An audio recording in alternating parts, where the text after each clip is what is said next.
Olá, minha gente! Mais uma vez estamos aqui para falar sobre corpo. A ideia é que a gente possa olhar para o nosso corpo, para os nossos corpos de modo geral, de uma maneira diferente da que a gente está acostumado a olhar. E hoje eu vou falar sobre 3 hábitos que eu deixei de fazer e que me fizeram muito bem, como um convite para você repensar a forma como você lida com o seu corpo. Você pode ou não deixar de fazer esses hábitos também, ou você pode me contar outros hábitos que você já tenha deixado de fazer. A ideia é que a gente olhe para o nosso corpo de uma maneira diferente, com mais cuidado e com menos cobrança. Por isso, pega o seu chá e bora conversar. Já parou para pensar como os comportamentos, eles são uma questão cultural? Muitas das coisas que a gente faz são feitas porque culturalmente nos disseram que precisavam ser feitas. Muito do cuidado e da relação com o nosso corpo tem essa base. A gente faz porque a nossa mãe fazia, porque o nosso pai fazia, porque os pais deles faziam e assim por diante. Por exemplo, tomar banho. Tomar banho é uma coisa muito cultural. Existem países em que as pessoas só tomam banho depois de fazer sexo. Existem países em que as pessoas tomam banho 3 vezes na semana. E aqui no Brasil a gente chega a tomar 3 vezes por dia, dependendo do calor, dependendo do hábito da pessoa. É muito cultural. Portanto, significa que a gente pode mudar a relação com o nosso corpo. A gente pode tirar os padrões opressivos sobre o nosso corpo e fazer aquilo que realmente faz com que a gente se sinta bem. Mas Lari, do que é que você está falando? Eu estou falando, meu carinha, cara, que está aqui assistindo, me vendo com essa xícara maravilhosa de café, aliás, de chá. De coisas que a gente faz e que a gente se sente obrigada ou obrigado a fazer. Por exemplo, você que é homem, já se sentiu obrigado a fazer a barba pra ir numa festa? Já te disseram que você fica muito mais apresentável se você corta o seu cabelo? Ou alguém já te disse que você precisa fazer as suas unhas? Não sei, não sou homem, quero ouvir sua opinião, por favor comenta.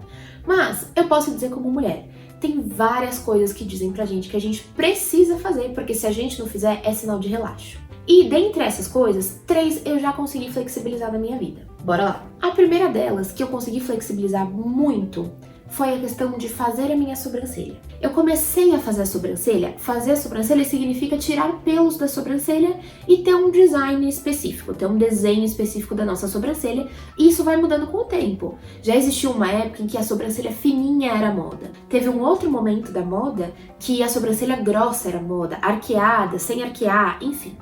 Isso vai muito de acordo com a cultura, o que a sociedade acredita que é aceitar. Eu fazia minha sobrancelha. Quando eu comecei a fazer, eu devia ter uns 14, 15 anos, então 10 anos atrás.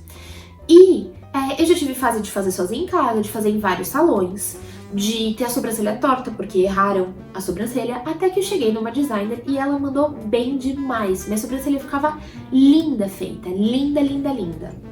Só que qual era o problema? Quando ela estava crescendo, que ainda não dava pra fazer de novo, mas que também não estava feita e também não estava completamente crescida pra fazer, eu me sentia um lixo. Era real, gente. Isso de fato impactava muito na minha autoestima. Eu ficava com aqueles pelos aqui, começando a crescer, esses pelos que hoje estão aqui, e eu me sentia muito mal. Eu tentava colocar maquiagem pra disfarçar, eu colocava óculos, eu nem uso óculos, mas eu colocava o óculos pra ver se disfarçava, eu puxava a franja na frente, eu realmente me sentia com a autoestima muito baixa. Eu chorava, eu ficava desesperada, porque meu Deus, como eu vou pra uma festa com a sobrancelha assim? E nunca calhava de dar certinho a festa com a sobrancelha feita, enfim. Eu sempre achei, e eu continuo achando muito mais bonita, a sobrancelha feita, desenhadinha, aquela coisa, eu admiro muito. Só que o esforço que eu tinha, emocional, de tentar me colocar de pé, ou, pelo contrário, quanto eu ficava mal quando eu não tava com a sobrancelha feita, era muito intenso. Não valia a pena. Aí eu decidi que eu ia parar de fazer a minha sobrancelha, porque todo aquele esforço, toda aquela dor, toda a autoestima baixa não tava valendo a pena. Então, entendam, não é que eu acho a minha sobrancelha assim mais bonita. Não, eu acho ela feita muito mais bonita. Mas eu entendi que nesse caso, a minha autoestima era muito mais importante do que a beleza, a estética que eu via no meu rosto. Então eu resolvi priorizar a minha autoestima. Entende? A gente pode buscar ser bela, mas isso não precisa ser tudo que a gente busca na vida.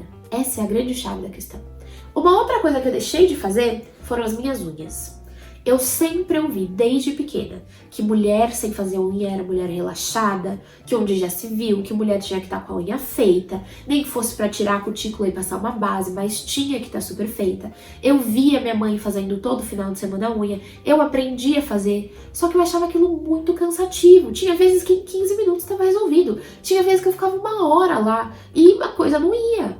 E eu me sentia mal, me sentia culpada quando eu pagava pra alguém fazer, porque eu pensava, eu tô gastando um dinheiro numa coisa que eu sei fazer e que eu sei fazer bem. Só que aí eu tinha preguiça de fazer e eu me sentia culpada por não ter feito, já que eu sabia fazer. E quando o esmalte começava a sair, eu me sentia porca, relaxada. Como eu não tenho uma acetona aqui na bolsa pra tirar isso? Era muita crise em cima de uma coisa simples, que é a minha unha. Então, resolvi que eu ia parar de fazer. Eu lixo a minha unha pra encurtá-la, quando eu sinto que ela tá me incomodando. Às vezes ela quebra, às vezes tem cutícula, às vezes não tem. Mas isso não é mais uma grande questão, sabe? Eu posso fazer a minha unha. Eu acho ela muito bonita. Nossa, minha unha com esmalte preto eu acho que fica linda. Com esmalte vermelho, maravilhosa. Mas todo o estresse que tinha envolvido nisso, eu achei que não valia a pena. Então eu posso sim fazer, uma vez ou outra, sempre se eu quiser de novo. Mas hoje eu decidi que não é uma coisa que eu vou investir o meu tempo, que eu vou gastar a minha energia fazendo. Percebeu? De novo, não é a beleza que tá, eu não tô trabalhando em função da beleza, da estética, mas eu tô trabalhando em função do meu conforto, emocional inclusive. Isso é uma coisa muito importante. Quando a gente fala sobre ser livre para tomar as nossas próprias decisões, a gente fala da liberdade do nosso corpo, inclusive. A gente tá falando desse tipo de liberdade.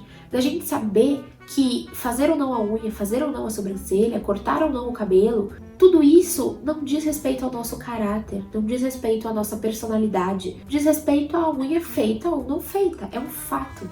Não é uma questão de relaxo, de higiene ou qualquer coisa assim. A terceira coisa que eu vim contar pra vocês que eu flexibilizei foi a minha depilação. E esse é um ponto muito importante. Quando eu era adolescente, eu era neurótica. A minha amiga falava, a Lari é neurótica com pelos. Porque não podia ter um mísero pelo visto por ninguém, inclusive por mim. Quando eu comecei a trabalhar fora, eu tinha certeza que pelo nas axilas ia me deixar cheirando suor. Então o que eu fazia? Todos os dias no banho eu raspava minha axila com gilete. Você tem noção do quanto a minha pele ficou ferida por conta disso?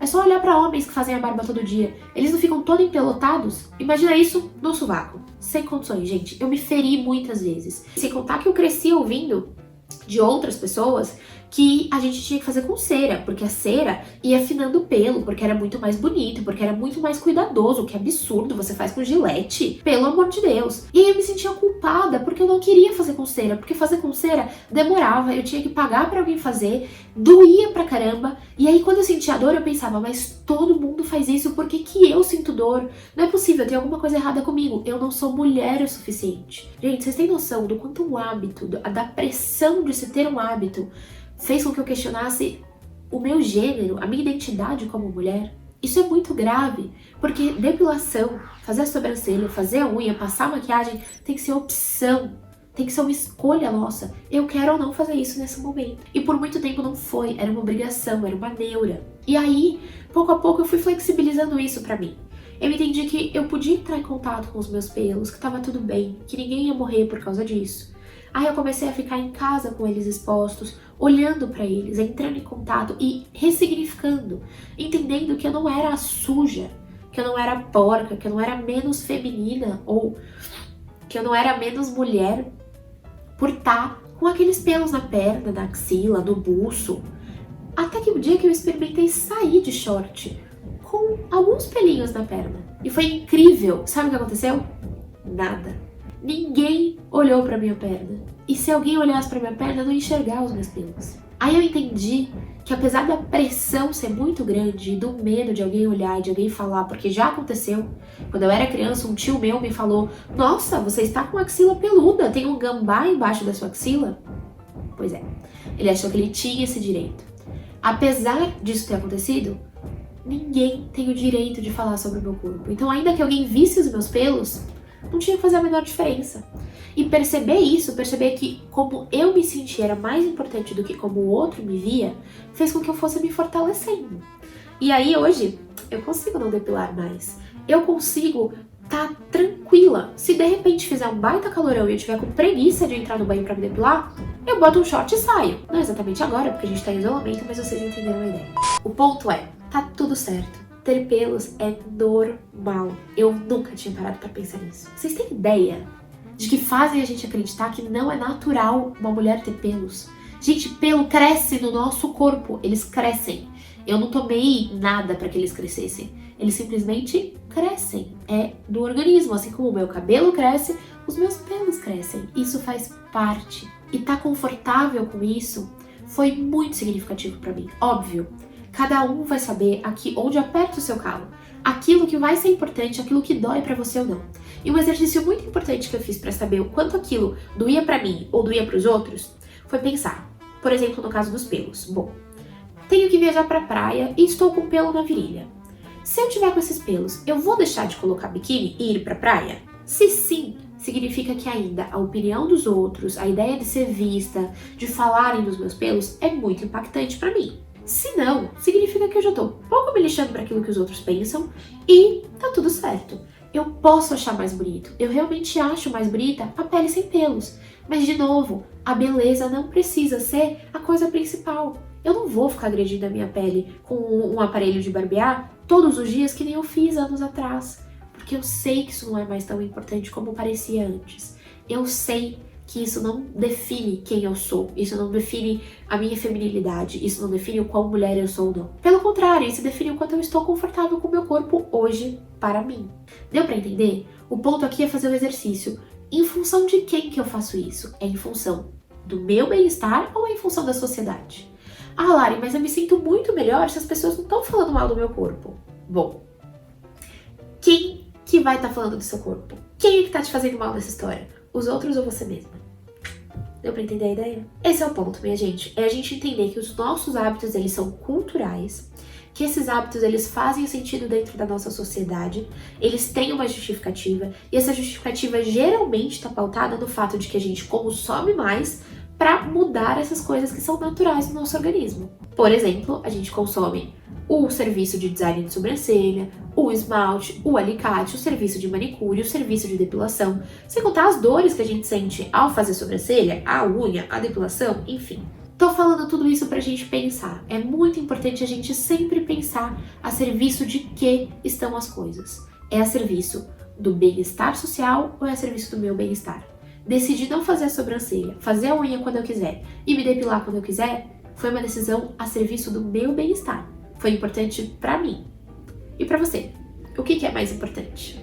Conta pra mim. Se você achou que esse vídeo faz sentido, não se esqueça de curtir, compartilhar com outras pessoas, manda pra aquela pessoa que sempre foi neurótica com pelos, ou neurótica com frizz no cabelo, ou seja lá qual for a neurose dessa pessoa. Eu sei porque eu já fui essa neurótica. E provavelmente eu ainda sou neurótica com muitas outras coisas, tá? Por exemplo, cheiros. Eu morro de medo de estar cheirando suor, como se cheirar suor não fosse natural. Mas ainda é uma coisa que eu tô lidando. Eu não sou a pessoa mais desconstruída do mundo. Mas eu tô aqui compartilhando o meu processo de desconstrução para também ouvir de vocês, entender o que vocês já desconstruíram que eu posso aprender. E de repente, vocês também se inspirarem um pouquinho nesse processo que eu tô vivendo. Essa é a ideia. Não se esqueçam de se inscrever no canal, de curtir, de compartilhar e de comentar o que vocês acharam. Um beijo e até o próximo Conversa e Chá.